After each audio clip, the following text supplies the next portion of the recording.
Sometimes I find a TV show within a TV show plot hard to digest, but, then I just get some Metamucil and I work through it. So much meta. Yes. Hi, and welcome to the special Reboot edition of Charmed Chats with Kendra. And Kat. Today we're covering Season 1, Episode 14, Touched by a Demon. It's not their best title. No. It's really not. No. But, it could have been worse. Touched by two angels? Anyway, let's do this summary, shall we? Yeah. Let's get through that son of a bitch. Uh-huh. While giving Jada some first aid from a magic-proof arrow, or as a result of a magic-proof arrow, Mel comes clean about the spell she used on Nico. Just as Maggie and Parker are about to get it on, Maggie's crotch glows white and shoots him across the room. Macy has been doing a lot of baking. Maggie confides in her about the glowy cooch incident. Macy sets her hand on a burner and doesn't notice until Maggie points it out. Harry worries that this means her demonic blood is asserting itself. Macy takes a kick to the attic, rubs some oil-labeled escape into her temples, and settles in, watching some TV. Harry implores her to call Charity for help. The escape oil spills on the Wi-Fi router, and a portal brings the characters from Macy's shitty TV show into the attic. They yell at her, and then the vampire from the same show pops out, and all give chase. Macy helps them defeat their mohawked miscreant. Maggie's attempt to smooth things over with Parker gets rough when she opens up to setting off her own sex bomb.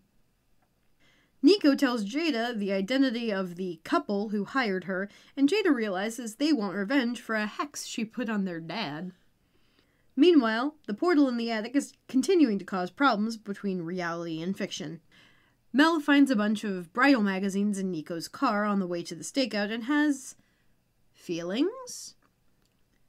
The demon the portal let in, the second demon the portal let in, is defeated when Macy distracts him with the knowledge that he is fictional and then stabs him. Unfortunately, the fictional angels over here, they do not take it well. Macy and Harry talk them down and then take them back up to the portal, but Gideon, the badass, tosses them into the TV show rather than go back himself. Harry can't get them out, and he's got the rest of the oil that started all of this mess. At the sting, Jada and Mel freeze time, then take down the sibling witch hunters. Jada shows Mel more of what she can do with her powers. Macy and Harry realize that they have 15 minutes of show in order to rescue themselves in, and shout for Maggie before jumping into the next scene. Gideon and Levi, the angels, have gone to a bar, and Mel finds them just in time to stop them getting their wings out. Macy and Harry work on a plot fix, while Mel and Maggie get a 90s sex ed lesson and make more escape oil. Mel uses her time mojo to speed things up for proofing, and Macy outlines her plan to Harry. She and Harry orb out of their cage, lop off one of the devil's horns, and impale him on it. The portal opens, and everyone goes back to their own reality. The girls watch the new end of the show and discuss calling Charity. Mel leaves the room to ask Harry what he thinks. Maggie checks in with Parker about their mutual fears. Sexy times follow. A lot of sexy times. Then, suddenly, Maggie and Parker find themselves transported somewhere very dungeony. A symbol glows, and that same symbol wakes up a blonde woman who says, "It's time. The end." Yeah. That's probably not my fastest recap ever. I just wanted to get through it. Yeah. It was, This episode. Oh boy. This episode. How... I did weirdly enjoy all of the commentary about plot holes and, oh, this is when we go to commercial, and they went to commercial. Some of the meta shit was fun. It's so meta it hurts, this episode. No. We could get more meta. What was that one episode of Supernatural? Where they literally go into, like, the real French world? Connection. Yes, French Connection, that one. That's my favorite episode of Supernatural in that season. could barely watch that episode. No, see, that one I loved, because that one wasn't like being meta. That one was alternate reality. Holy fuck. Like, it was a bit meta. No, because being meta is much more of like, you're in the same world that you've always been in, and you're putting in real world stuff into that world. How is that not the French Connection? Because French Connection was them winding up in the real world. That's putting real world shit into the fake world that they're already in. I do not see the difference here. Like, it was... They basically were just like, oh, one of the boys accidentally got transported to the quote-unquote real world, and we stick all of the real names in there, and then they talk with, like, Misha Collins instead of Castiel, and, like, that's meta. But for some reason, that one didn't annoy me as much as this It annoyed the crap out of me. I don't know. I love the French Connection. It was such a good episode. I liked the Misha bits. Because he was just like a weird version of himself, and that was fun. Yeah. But the rest of it, I just had to pause it every once in a while and, like, decompress. Because I'm like, this is, This is pretty much what I did that entire episode.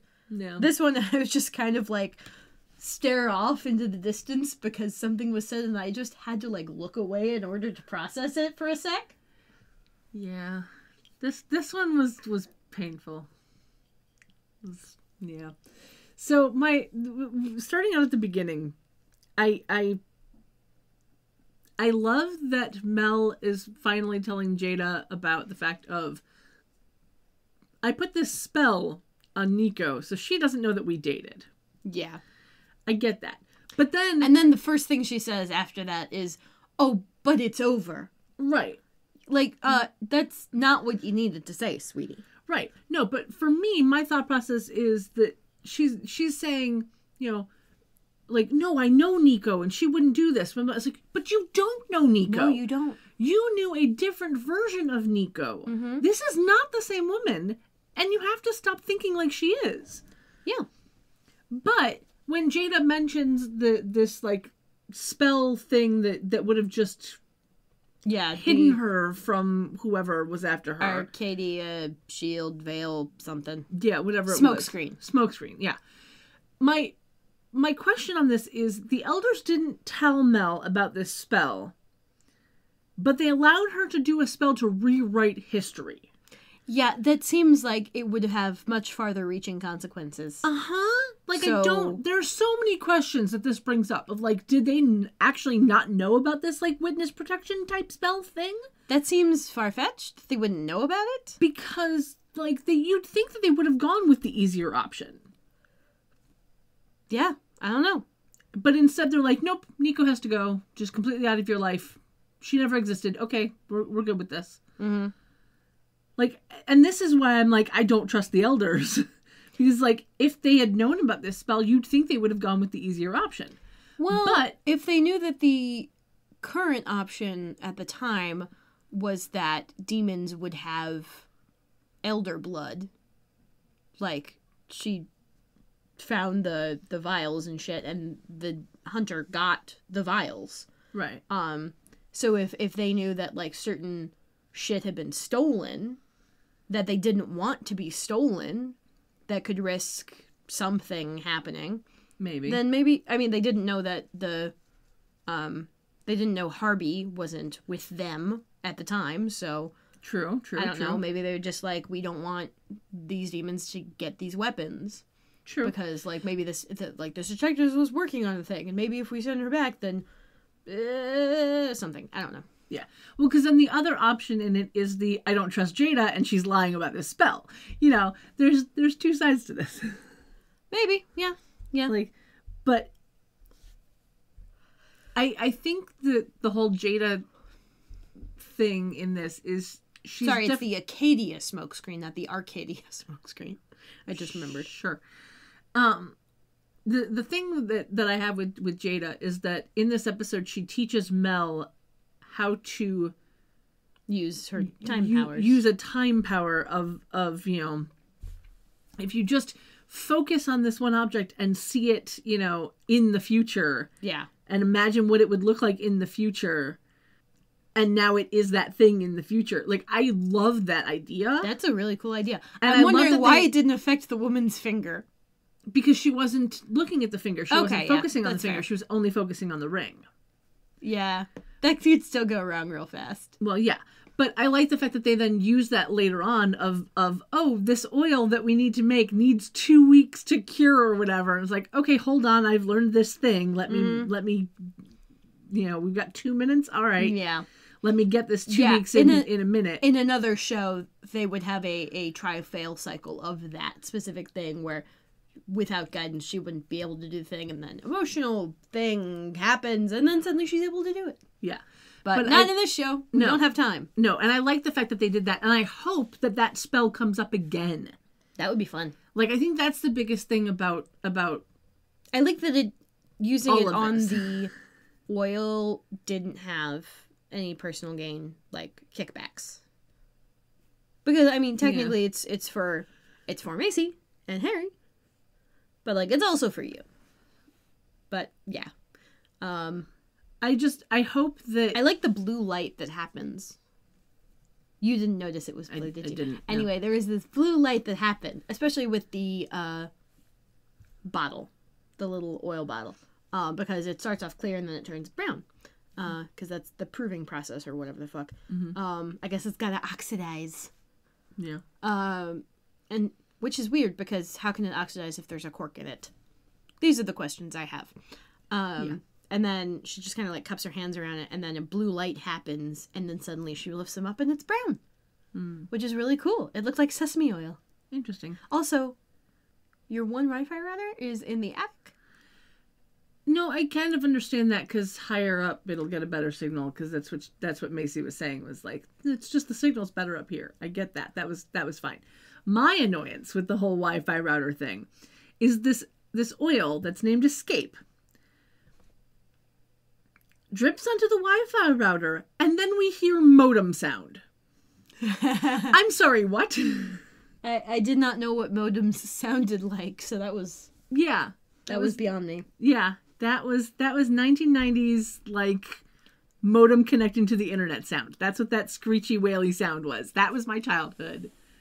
Okay, see, I guess I missed that because when I was a kid, Dad just got us our own like internet cable hookup. We never had dial-up. Oh yeah, no. Because Dad was adamant about having his computer available at all times for the internet. And, that meant we didn't have to deal with get off of the phone or the delightful AOL booting up noises. Oh yeah, no, that was we had a phone dedicated to our modem, but yeah, It was still dial up. Yeah.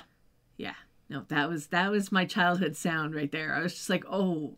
See, I love that sound. That wouldn't happen with a Wi-Fi router. Yeah, I love that sound because I would only hear it when I went over to my friends' houses. And so that's happy for me because like, oh, I'm at my friend's house and we've got to boot this up so we can play The Sims and then burn the house down without saving it. So then we have to redo our French project in shoebox form, which is a thing that happened. Uh-huh.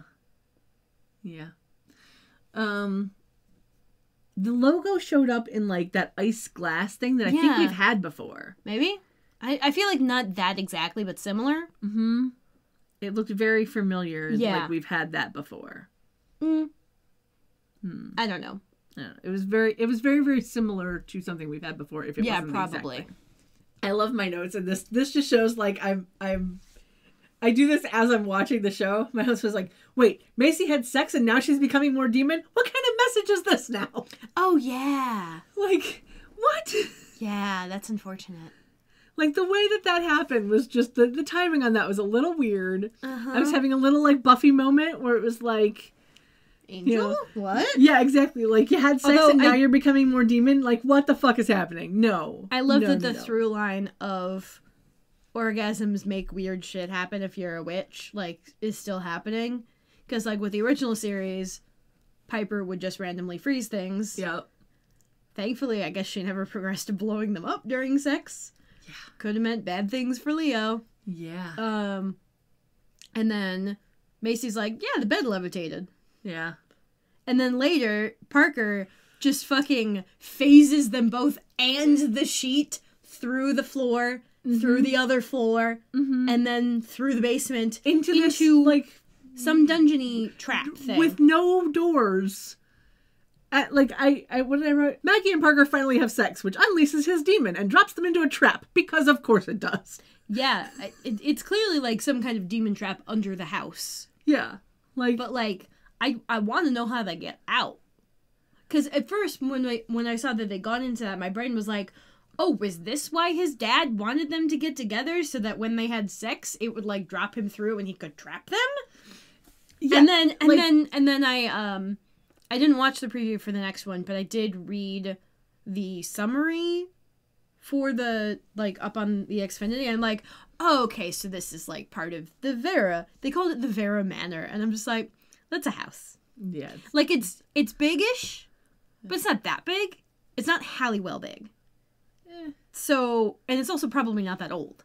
Yeah. So, this is the Halliwell Manor is a manor because it was a manor. Like, it was around long enough to be a manor. And I'm not sure how old... Just a house. Like, it is kind of Victorian-y, but it's more, like, the transition from Victorian to, like, craftsman or whatever the fuck. I wish I knew more about architecture. Yeah, you know. No, I love the fact that they wind up in this little trap room under the house. And at first, I wasn't sure that they were actually, like, just under the house. Yeah, that's what I'm saying. Like, I thought they had, like... Yeah. Like, I understood that they'd gone through one floor of the house, they'd gone through the second floor of the house, and they wind up in this thing. And I was like, are they underground? Are they in hell? Like, what is happening right now? When Parker comes, he also goes. Mm-hmm. I knew that was what you were going to do. I knew it. I just knew it. It just occurred to me. Yeah. Well, that's all right, because, you know, Maggie was doing the magical chastity belt thing. That was hilarious. That was funny. It was like the lawful good version of Teeth. Except there was no sexual assault happening. I also love the fact that if you weren't paying attention to the fact that the essential oil that Macy grabbed was from Marisol's little box. Yeah. The other essential oils in the box were Sweet Dreams and Peppermint. Which I just thought was great. It was Sweet Dreams, Peppermint, and then Escape. And I was like, all right. I'm like, I wonder how this will go wrong. Oh, look. Yeah. And then we get, you know, her watching this, like, in Why universe. did she have to go into a different room to, like, grab something to soak it up with? She had a blanket right there. Hey, you know, sometimes you don't think of these things in the moment. You don't, you know, whatever. But the funniest part for me is like she's watching this weird 1990s-esque TV show thing, and I'm like, okay, so this is this universe's, like, version of the Vampire Diaries. Yeah, is like these meets two angel Dawson's brothers. Creek. Yeah, but because it's two brothers who in this show happen to be angels instead of vampires, but it's two brothers And they have vying for the love of the same woman, and she's choosing one over the other, and I'm like, okay, so that's Vampire Diaries. Yeah, kinda. I'm like, all right, sure. And also, their wings were, like, really dumb looking. But they looked cool that, like, moment of, like, oh, all right. I know, but, right. like... They were very 90s having looking. seen other fictional, like, angel wings, like, what was that one, Michael? That one John Travolta movie? Yeah. Like, his wings were huge. Yes. The wings on Supernatural are huge. But you have to remember, this was even supposed when to be they're like shadow. 1990s. I know, but no, Michael was in the 90s. But this was supposed to be crappy TV, That's not fair. movie. That's fair. Yeah. But, like, we didn't see them until they came into the quote-unquote real world. Yeah.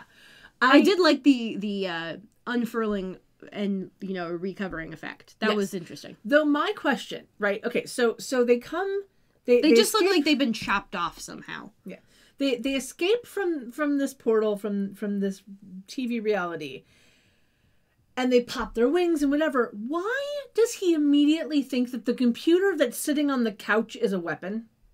What sense does that even make? I don't know. Like, it's sitting on the couch. She's not even holding it. He picks it up. Shuts it, and is like, is this a weapon? No! Like, what the fuck, dude? Why is that even a thought?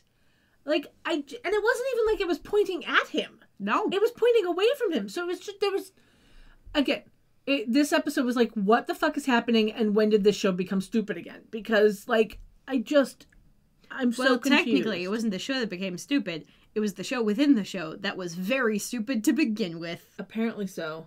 They were just keeping in character. I guess. Can I just say, Gideon, those are not frosted tips. No. Those are not frosted tips. No. At best, it's highlights and you use too much gel. Yeah. Actually, not even that much. You use like a fucking pomade. It's just sticking up. Yeah. It doesn't look gelled. No. It's just... No. Although he did have a very amusing brood. Mm. And I did kind of enjoy the moment where it was like, I wrote it right out. It's like, Galvin's gone, so Macy's flirting with TV characters? Seems legit. Yeah, yeah. Like, that was funny. Though, okay, so we... And just flirting by like, eyes. Okay, now the other eye, and the other eye, and the other eye. I do love, though... Okay, so we pop to Harry, who's, like, reading a UK newspaper. Yeah. And some dude in Camden... Yeah, okay, so I freezes to death in his hospital? Yeah, I wrote down the two headlines that I saw, because I was like, I kind of hope this comes back somehow. I know, right? Because they made it so obvious. So the dude in Camden, and what was the other one?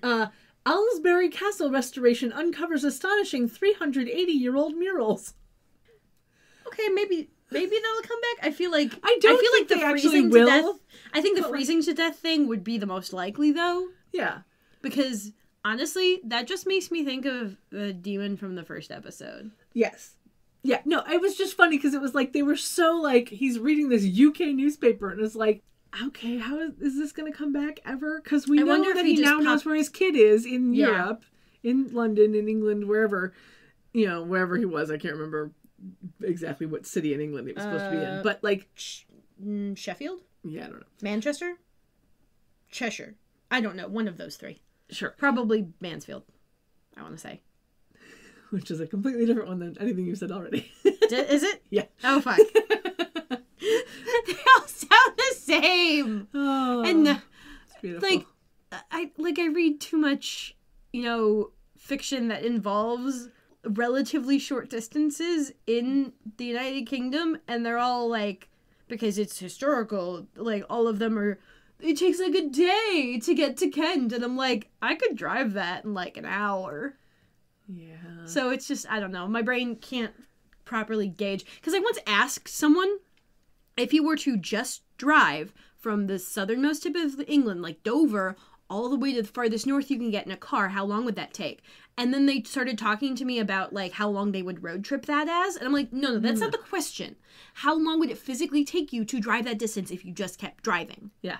And then they still, like, wouldn't give me a straight answer. And I'm like, England is the size of fucking California. It would probably just take 12 hours. Yeah. It's not that big. It doesn't feel that big, no. No. It's funny, even like it's even smaller because I think it's technically smaller than California. I think it's just the maps distort that distance a bit because it's further north. Yeah, probably. Because like Greenland is nowhere near as big as most maps say it is. Nope. Fuck you, Mercator. Yes. Well, let's not get on maps now. No. We'll be here for hours. Well, yeah, we'll be trying to find our way. Indeed. With the stupid fucking maps. Yep. Anyway, but yeah, no, it was just funny to me that it was like he's reading this UK paper and I'm like, I hope this comes back at some point. Kind of like the spell thing where it's like, I hope this comes back at some point. Mm-hmm. I don't know if it ever will, but yeah, whatever. So the other thing that made me laugh, again, back to Maggie and Parker, is between the time where she tries to have sex in its magical chastity belt and they actually have sex because, they realize that they're both scared shitless. We have this scene where she basically is like, I'm scared because I'm worried that you're going to go all demon and ruin my life. And then she wonders why he's not in the mood to have sex with her. Yeah. Like, I'm sorry, sweetheart. You literally just told your boyfriend you're worried he's going to ruin your life. Yeah. It's not all about you. Yeah, and then she has to get weird white-clothed angel dude from 90s who's, like, halfway toward being modern woke to give her a sex ed lesson about dudes have feelings. Like, she knows that. Yeah, that was, again, this is in my notes. Really, Maggie? You need bad 90s TV trope guys to tell you men can have feelings and not everything's not about you? I did like Levi's take on explaining it to his brother, though. Yes, and I do also enjoy the moment where Levi and Gideon have this existential crisis. Yeah. And and Levi's just clutching a pillow. Yeah. And we have our perfect meta moment where Macy gets to have that moment of clarity and gives a shout out to Tuesday Night at 8. Yes. And I was like, because I believe that's when the original Charmed was on. Yeah. So that was cute. But and it was very sweet what she said about, I didn't have a good time at school, so I would come home and I would watch this and it would give me hope. And I was like, oh, that's so bolstering. Yeah. And then Gideon just fucking Gideons her. I love the fact because I was like, it's a bit early in the show for this plotline to end, right? I know, that's what I thought. And again, in my notes, I was like, there it is, throwing them into the TV world. Yep. And then his brother doesn't do jack shit to fix it. Yeah. Ugh. Oh, men. Okay, one other small thing that I liked that was a little bit, off of the direction you thought it was going to go. He walks up to the girl in blue at the bar. Mm-hmm. And he's like, did it hurt when you fell from heaven? And then she starts to turn away because she's like, oh my fucking god, did you seriously just use that line on me? And so he just lays his hand on her arm. He's like, because when I did, I got this sick scar. And I'm like, I love that was the addition. Yes. That right there. It's still dumb as fuck. But that right there was one of those moments where you're like, okay, see, now that's how you make a pickup line better. Yeah. Because that would have probably worked on me. It wouldn't have worked on me. I'd just be but at least for a moment of it wouldn't have worked on me for laughed. dating him, but I would have been laughed. I would have talked to him a little more. But the other thing that I found hilariously funny is when popping back to them getting thrown in the TV. Yeah. So we have Macy and Harry stuck in this 90s TV, and I love how they grained out the footage just a little bit. Yeah. And I love that and changed the aspect ratio. Yeah. And I love that then she swears, and it not only bleeps out, but puts a black bar over her mouth. And then she realizes it's because of standards and practices. Oh, and that moment was just funny enough for me to be like, all right, I'm back in this episode. Let's do this. Again with this is about when we go to commercial, and then they go to commercial. Exactly. It was great. Yeah, and then at the end she's like, oh yeah, I've been thinking about this for 20 years. I know how to fix this plot point. Yes. And really, I want to know if someone else rewatched the show and noticed there was a different ending. And they're like, fuck, when did we film that? Mm-hmm. Well, that's the thing, right? Is so she fixes the ending of the show because only the devil is strong enough to kill the devil. And apparently when Gideon killed him, he also died. But it never said anything about Levi and the girl dying. So, question mark? Right. And so we get this ending thing of them being like, it's okay, I'm happy for you together, and blah, blah, blah. And then it walks between them. Yeah. Ugh. Yeah, I know. But then, the walking past camera. Yeah, I'll find my angel. Yeah. Oh, man. That dialogue very, was 90s painful. Trope. Yeah. And I kind of enjoyed it. But my question in that whole thing is, how is that going to come back? Of only the devil can kill the devil. Only the devil is strong enough to kill the devil. So it's okay.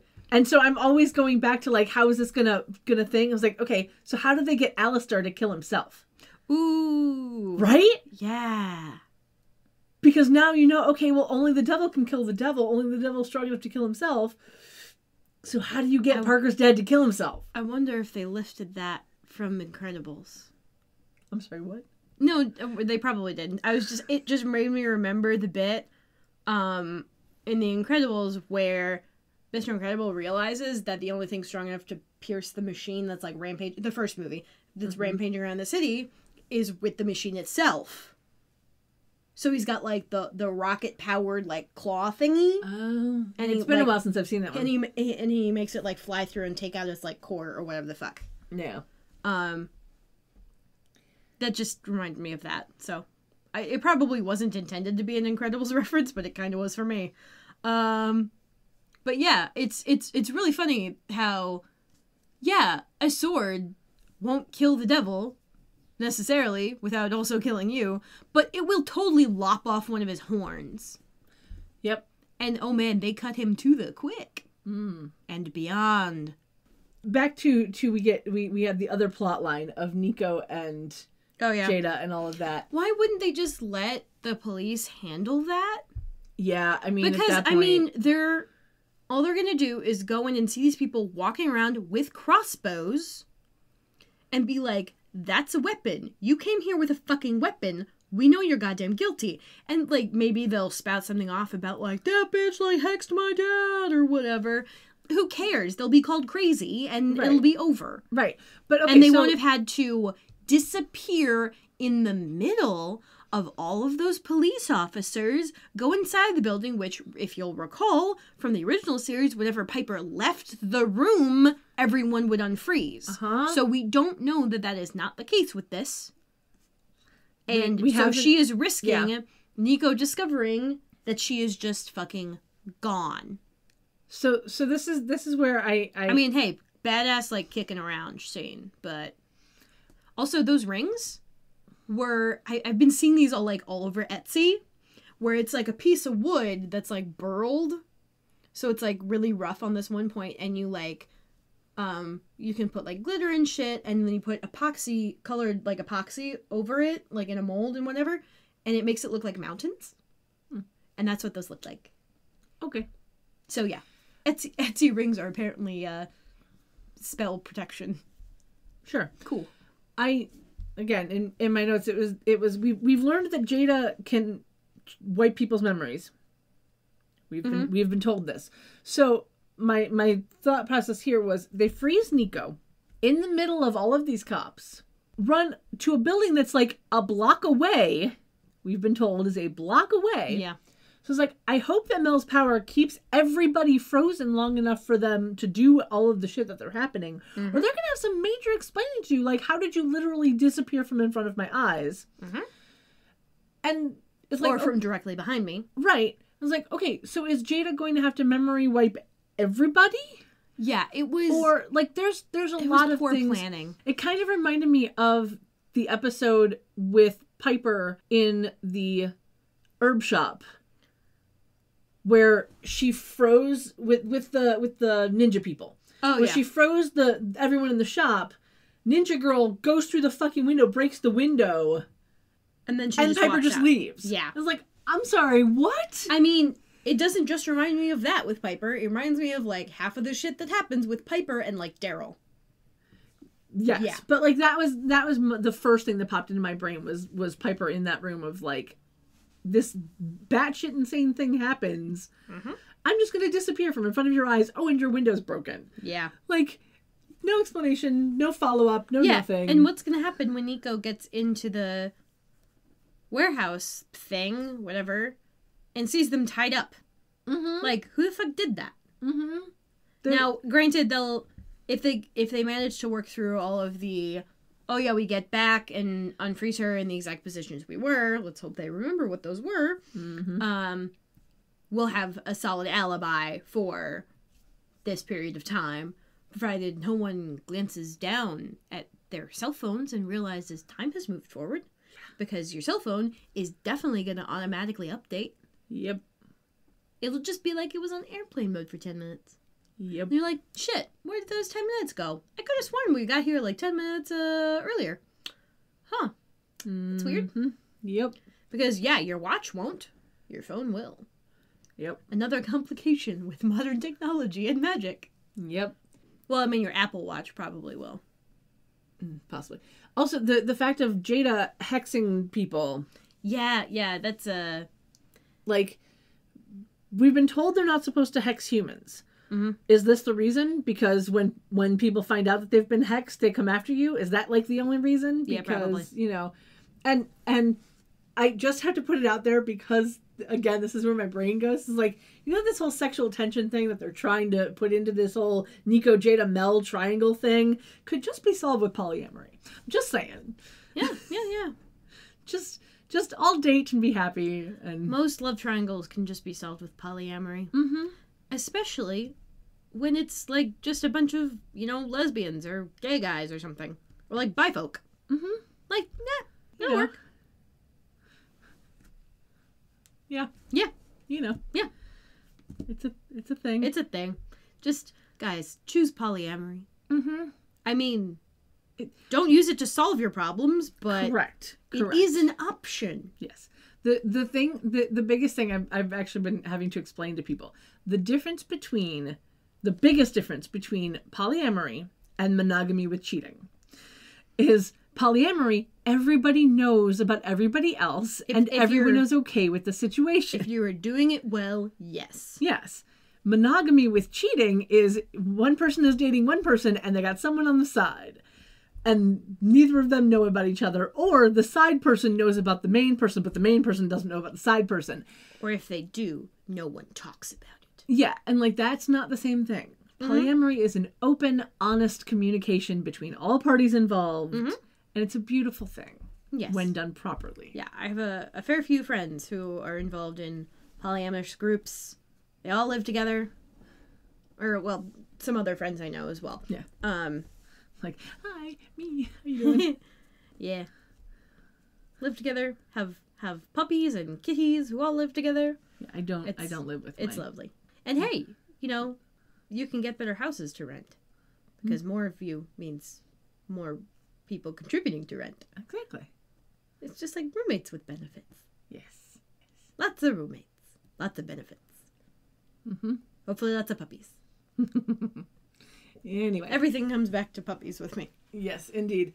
Back to the show. I enjoyed the fact that Macy gets to explain shit to Harry because she has no idea what's happening, but she knows the show. It's like, is that what I sound like? Like, Yeah. yes. Yeah. Yeah, just a bit. Sorry. Yeah. And I love the fact that in this world, Nico is engaged to Greta. Mm-hmm. Like, I enjoy that Greta's influence turned her into this, like, PI badass. Yeah. Like, I'm okay with that. Like, with Mel's influence, she decided to be more of herself and be this, like, cop badass. But with Greta's influence, she's like, I left the police force and just, I'm doing this now. Mm-hmm. And I enjoy that it's parallel. It's similar but not the same. Yeah, yeah. That she's still with somebody's love and affection. Yeah. She was like, I'm going to be a badass version of myself. Let's do this. It's a very subtle sort of butterfly effect. Yeah.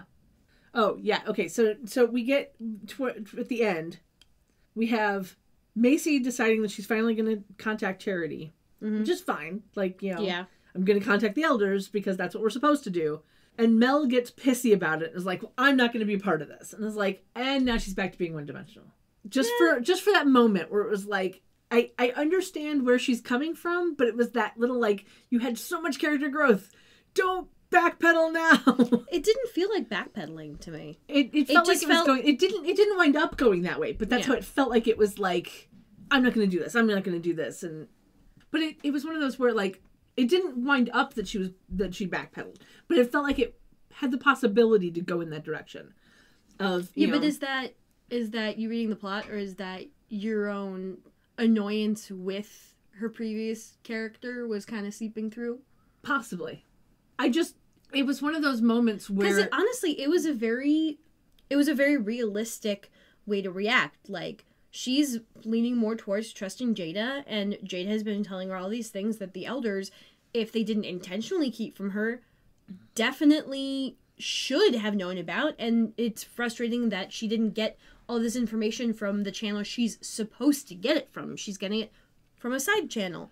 I get that. And so it's realistic that she would be angry that her sister would want to continue trusting a person who she believes is not trustworthy. And I did like that she went downstairs and ended up asking Harry, like, what he thought. And his answer was extremely, like, both diplomatic and not what she needed to hear. Right. And that's but what I'm also saying told her what she needed. Right. And that's why I say is it winds up not backpedaling. Because when she goes down and talks to Harry and is like, do you think they knew about this spell, or did they just want Nico out of my life? Yeah. And he was like, I don't know, but probably they wanted Nico out of your life. And she's like, all right, then I'm leaving. Mm-hmm. And like, that's where it was like, okay, so this isn't backpedaling. Good. But it for that split second moment of like, how dare you go to the elders? Like, it was moment of either way, it's probably best that she's not in the room when Macy calls Charity. Yeah. So, like, that's still good. Right. And that's why I say it had that moment of like, oh God, please don't start backpedaling. You were doing so well. And it turns out that she doesn't. And so it's okay. But it was just that moment of like, I tension. wasn't entirely happy with Maggie playing Switzerland in that moment. I mean, it was very her where she doesn't want to get in between her sisters, but it also wasn't the typical Maggie trying to, like, reconcile the both of them. It was just her literally, like, leaning back and going, don't involve me, but I'll still be here when you call the lady. Yeah. So, I don't know. It felt like a gap in writing for her character. Like, oh, we don't have enough time to, like, really put any character bits for Maggie in this scene, so we'll just pretty much ignore her and give her, like, one line. Yeah. Also, the woman who woke up at the end, I recognize her. I forget her name, but I swear I've seen her in a shit ton of, like, Disney movies. Oh, no! I do remember the Disney movie I saw her in. It was with the guy from Phil of the Future. Pixel Perfect. That was it. I'm pretty sure. Which is the bit where the guy from Phil of the Future creates a virtual pop star, who is not the woman we saw. As you do. However, the woman we saw was playing his, like, best friend, who he used her ears as a model for the ears of the pop star. It's a very stupid detail that I remember, but essentially, yeah. And then she ends up, like, singing for the girl or whatever. Or, like, one of her songs gets used. And also, when I was coming back from vacation, I was watching the TV, and in between watching Ghostbusters and, like, a couple of other things, I saw the TV movie, the Lifetime movie that Brian Krause was in that you had mentioned to me, where he was, like, the evil dude. His Double Life, I believe it is called. And then she was in the next one that happened that was something about mommy group murders. Her name is Leah Pipes. Okay. That does sound vaguely familiar. Right. And the reason that I think it's hilariously funny is because she played Camille on the originals, which was the spinoff of The Vampire Diaries. The prequel spinoff, as I recall. Yeah.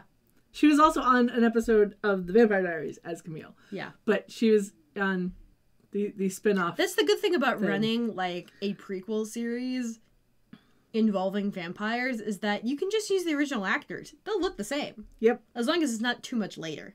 Yes. But yeah, I just thought that was very, very funny. It was like, huh, all right. Yeah. We have this moment of, like, in canon, weird, vague kind of Vampire Diary-esque thing. Yeah, a little bit. And then she's in there. Yeah, which Vampire Diaries meets Dawson's Creek. Meets a little bit of Buffy, honestly. Just a little bit of Buffy. Just a little. Just a titch. Gave birth to the Antichrist. Twice. Yeah. I do think that it's a very nice thing, though, that they picked an actress to be Charity's sister that looks like they could be sisters. Yeah. Like, they do look enough alike. And I guess we're still assuming that this is Charity's sister that they've pulled out of Tartarus. We haven't actually been told it, but we have been told that the Sarkana, or we have overheard that the Sarkana has Fiona. So my assumption, is that this is Fiona, because, you know, she looks so much like Charity. She's got the nice strong jaw. And then the Raven's like, "Hey guys, wake up!" So final thoughts. Those are not Frosted Tips. That's all I can think of right now. They're not. This one, for me, it's... And the only real 90s fashion they had was the girl. Because she was wearing that t-shirt under that dress, and then it had, like, the lace at the bottom. And the shoes. Yeah. I don't know if they were Doc Martens, but they looked kind of like Doc Martens. I enjoyed the 90s fashion of the dude sitting at the bar. It was the flannel shirt and the long hair and the beanie. Yeah, and I'm like, grunge. Grunge 90s right there. This episode was one of my lower rated episodes. Yeah. I would give this one like a 5 out of 10. Like, this was not my favorite episode, but it did win me back, because it was, let me tell you, it had gotten down to a 4 and then popped back up, because right at the end there, it was like, wait, what now? All right, I'm in this. Let's see what happens next. Like, but yeah, this was I wasn't a fan of this episode as a whole, but I didn't completely hate it. Yeah, that's fair. This wasn't the praying mantis spider bullshit. Oh, fuck. Yeah. You know, so. Yeah, this, it amused me. Yeah. There was enough in this episode that kept my interest that I was like, all right. But there was still a few moments where it was just like, why? Why have they gone back to Stupid Town? What is happening right now? I'm a no-no. I'm a no-no as well. Mm-hmm. We good? Yeah, I think we're done. We have no sign-off.